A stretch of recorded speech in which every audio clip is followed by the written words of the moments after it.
So in light of the most recent celebrity tragedy, I just wanted to share a little bit about my story, but I don't want to come off, I debated on this.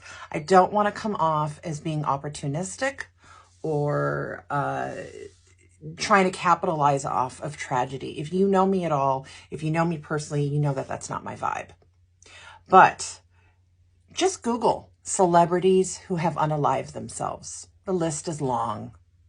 You've got everyone from Mindy McCready, Chris Cornell, Robin Williams, of course, the latest with Stephen Twitch, Boss, and Naomi Judd. It just goes on and on. The list is just so long.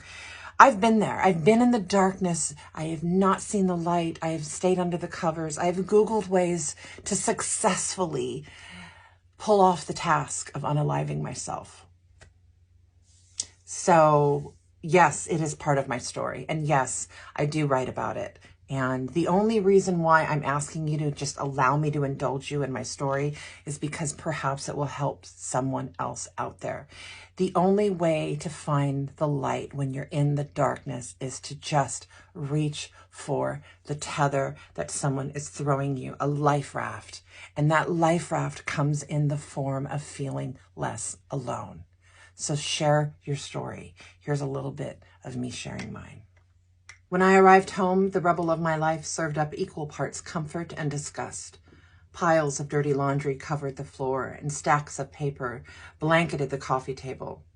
The kitchen countertops were a nesting place for empty wine bottles, dirty dishes, and unopened mail. There was a slight odor weaving its way up to my nostrils, and I couldn't tell if it was coming from my skin, my scalp, or the basic parameter of the area.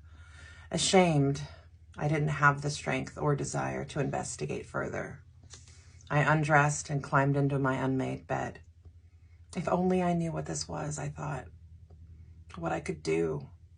If only I took a shower, did laundry, washed the dishes, went for a walk, had a piece of chicken. That last one's from Mom. If only. Through the darkness of my room outside the bedroom window, I saw sunlight playing hide and seek with the palm leaves in the breeze. Children were playing on the street. They competed with the crashing waves echoing in the distance. This is what life is like, I thought. I didn't have the energy to cry. The guilt of feeling depressed was depressing. I met Mary the next afternoon and hugged her as soon as she opened the front door. She sat and listened to my story without judgment or pity. In less than an hour, I bullet pointed my life for her. I'm trapped in darkness, I said, and so much of what I see is light. How do I get there? This time the tears managed to come. You will find your way, she said, and I'm going to help you. Little conversation I had with a therapist some years ago when I was in probably one of the darkest places in my life.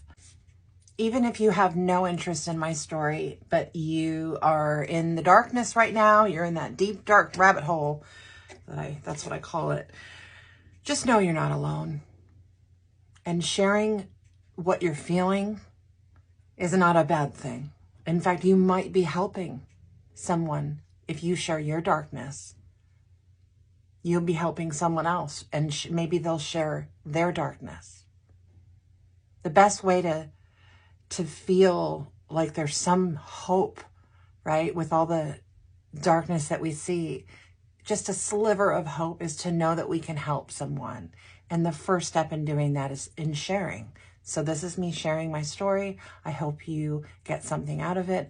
And I'm sending you so much love. That's all I got.